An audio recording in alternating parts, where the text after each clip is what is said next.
Hello Mark, I'm Allison, and my student number is S0341033. A Sister's Eulogy for Steve Jobs by Mona Simpson, October 30th, 2011. I grew up as an only child, with a single mother. Because we were poor, and because I knew my father had immigrated from Syria, I imagined he looked like Omar Sharif. I hoped he would be rich and kind, and would come into our lives, and our not yet furnished apartment, and help us. Later, after I'd met my father, I tried to believe he'd changed his number and left no forwarding address because he was an idealistic revolutionary, plotting a new world for the Arab people. Even as a feminist, my whole life I'd been waiting for a man to love, who could love me. For decades, I thought that man would be my father. When I was 25, I met that man, and he was my brother. By then, I lived in New York, where I was trying to write my first novel. I had a job at a small magazine in an office the size of a closet, with three other aspiring writers. When one day a lawyer called me, the middle-class girl from California, who hassled the boss to buy us health insurance, and said his client was rich and famous and was my long-lost brother. The young editors went wild. This was 1985, and we worked at a cutting-edge literary magazine, but I'd fallen into the plot of a Dickens novel, and really, we all loved those best. The lawyer refused to tell me my brother's name, and my colleagues started a betting pool. The leading candidate, John Travolta, I secretly hoped for a literary descendant of Henry James, someone more talented than I, someone brilliant without even trying. When I met Steve, he was a guy my age in jeans, Arab or Jewish looking and handsomer than Omar Sharif. We took a long walk, something, it happened, that we both liked to do. I don't remember much of what we said that first day, only that he felt like someone I'd picked to be a friend. He explained that he worked in computers. I didn't know much about computers. I still worked on a manual Olivetti typewriter. I told Steve I'd recently considered my first purchase of a computer, something called the Krumenko. Steve told me it was a good thing I waited. He said he was making something that was going to be insanely beautiful. I want to tell you a few things I learned from Steve during three distinct periods. Over the 27 years I knew him, they are not periods of years, but of states of being. His full life, his illness, his dying. Steve worked at what he loved. He worked really hard every day. That's incredibly simple, but true. He was the opposite of absent-minded. He was never embarrassed about working hard, even if the results were failures. If someone as smart as Steve wasn't ashamed to admit trying, maybe I didn't have to be. When he got kicked out of Apple, things were painful. He told me about a dinner at which 500 Silicon Valley leaders met the then sitting president. Steve hadn't been invited. He was hurt, but he still went to work and next, every single day. Nobody was not Steve's highest value, beauty was. For an innovator, Steve was remarkably loyal. If he loved a shirt, he ordered 10 or 100 of them. In the Palo Alto house, there are probably enough black cotton turtlenecks for everyone in this church. He didn't favor trends or gimmicks. He liked people his own age. His philosophy for aesthetics reminds me of a quote that went something like this. Fashion is what seems beautiful now, but looks ugly later. Art can be ugly at first, but it becomes beautiful later. Steve always aspired to make beautiful later. He was willing to be misunderstood. Uninvited to the ball, He drove the third or fourth iteration of his same black sports car to Next, where he and his team were quietly inventing the platform on which Tim Berners-Lee would write the program for the World Wide Web. Steve was like a girl in the amount of time he spent talking about love. Love was his supreme virtue, his god of gods. He tracked and worried about the romantic lives of the people working with him. Whenever he saw a man he thought a woman might find dashing, he called out, "Hey, are you single? Do you want to come to dinner with my sister?" I remember when he phoned the day he met Lorraine. "There's this beautiful woman and she's really smart and she has this dog and I'm going to marry her." When Reed was born, he began gushing and never stopped. He was a physical dad with each of his children. He fretted over Lisa's boyfriends and Erin's travel and skirt lanes and Eve's safety around the horses she adored. None of us who attended Reed's graduation party will ever forget the scene of Reed and Sleep slow dancing. His abiding love for Lorraine sustained him. He believed that love happened all the time, everywhere. In that most important way, Steve was never ironic, never cynical, never pessimistic. I try to learn from that, still. Steve had been successful at a young age, and you feel that had isolated him. Most of the choices he made from the time I knew him were designed to dissolve the walls around him. A middle-class boy from Los Altos, he fell in love with a middle-class girl from New Jersey. It was important to both of them to raise Lisa, Reed, Erin, and Eve as grounded, normal children. Their house didn't intimidate with art or polish. In fact, for many of the first years I knew Steve and Lo together, dinner was served on the grass and sometimes consisted of just one vegetable. Lots of that one vegetable, but one, broccoli, in season, simply prepared with just the right, recently snipped herb. Even as a young millionaire, Steve always picked me up at the airport. He'd be standing there in his jeans. When a family member called him at work, his secretary Lanita answered, "Your dad's in the meeting. Would you like me to interrupt him?" When Reed insisted on dressing up as a witch every Halloween, Steve, Lorraine, Erin, and Eve all went Wiccan. They once embarked on a kitchen remodel. It took years.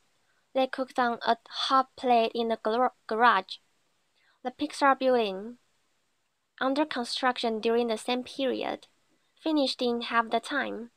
And that was it for the Palo Alto house. The bathroom stayed old. But, and this was a crucial distinction, it had been a great house to start with. Steve saw to that. This is not to say that he didn't enjoy his success. He enjoyed his success a lot, just minus a few zeros. He told me how much he loved going to the Palo Alto bike store and gleefully realizing he could afford to buy the best bike there. And he did. Steve was humble. Steve liked to keep learning. Once, he told me if he'd grown up differently, he might have become a mathematician. He spoke reverently about colleges and loved walking around the Stanford campus. In the last year of his life, he studied a book of paintings by Mark Rothko, an artist he hadn't known about before, thinking of what could inspire people on the walls of a future Apple campus.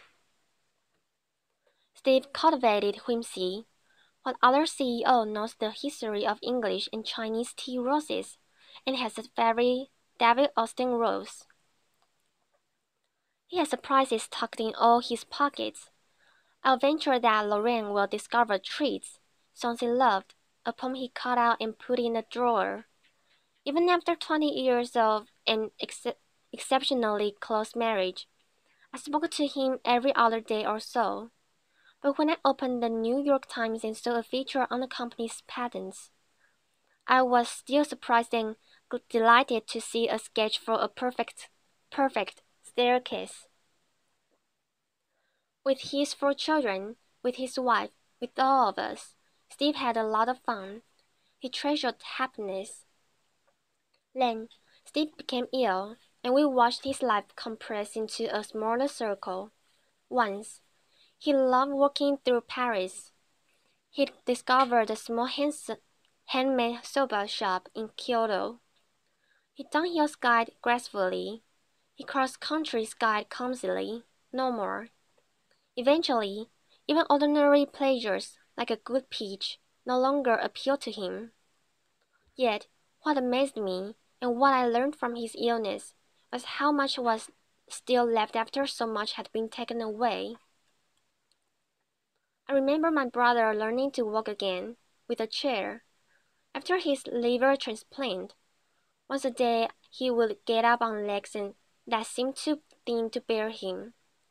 Arms pitched to the chair back.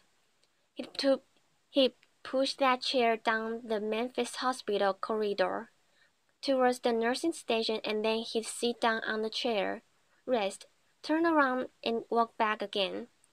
He counted his steps and, each day, pressed a little farther. Lorraine got down on her knees and looked into his eyes. "You can do this, Steve," she said. His eyes widened. His lips pressed into each other. He tried. He always tried. And always with love at the core of that effort. He was an intensely emotional man. I realized during that terrifying time that Steve was not enduring the pain for himself. He set destinations. His son Reed's graduation from high school. His daughter Erin's trip to Kyoto. The launching of a boat he was building on which he planned to take his family around the world and where he hoped he and Lorraine would someday retire. Even Yale, his taste, his discrimination, and his judgment held.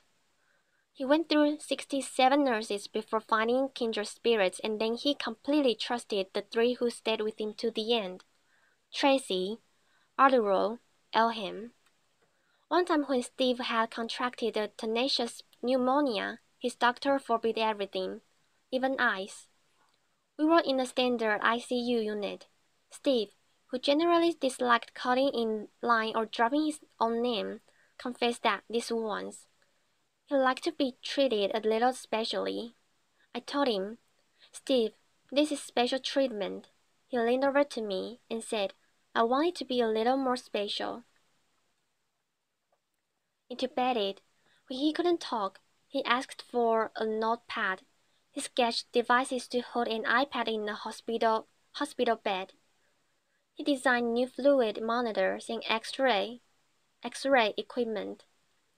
He redrew that not quite special enough hospital unit, and every time his wife walked into the room, I watched his smile remake itself on his face. "For the really big things, you have to trust me." He rolled on his sketch pad. He looked up. "You have to." By that, he meant that we should disobey the doctors and give him a piece of ice. None of us knows for certain how long we'll be here.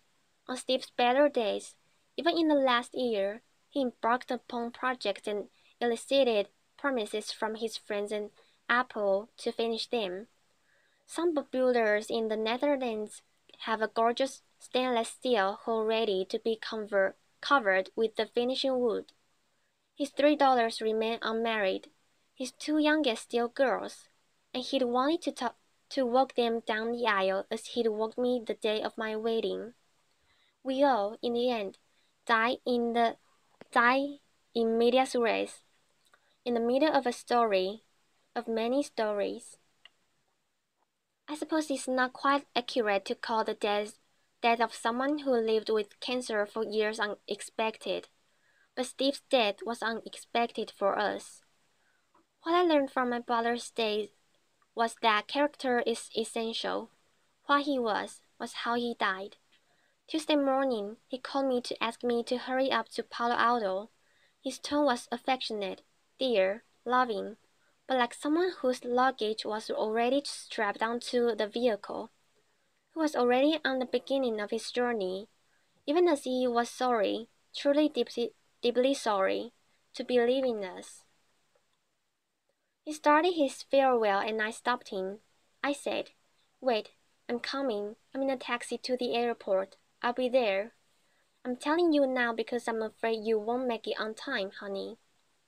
When I arrived, he and his Lauren were joking together like partners who lived and worked together every day of their lives.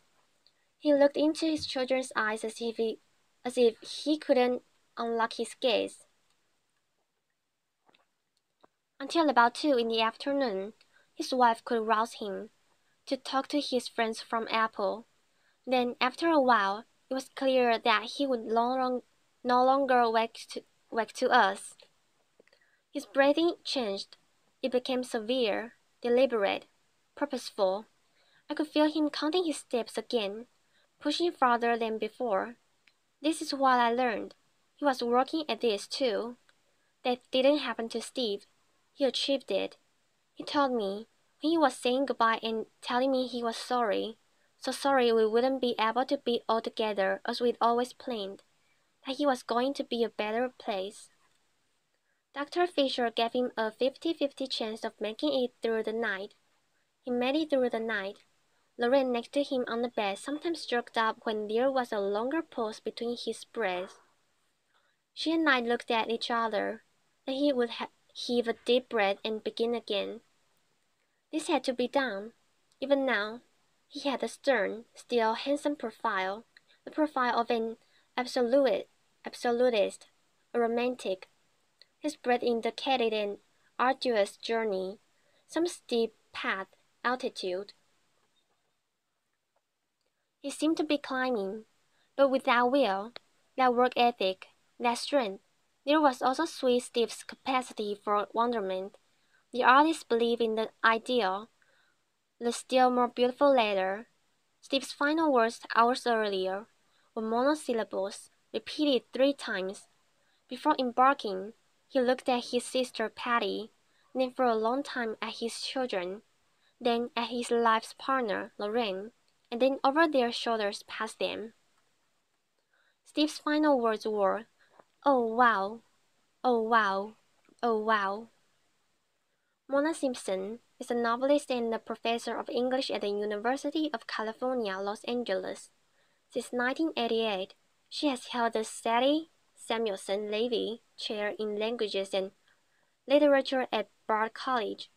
She delivered this eulogy for her brother, Steve Jobs, on October 16, 2011, at his memorial service at the Memorial Church of Stanford University. Thank you, Mark.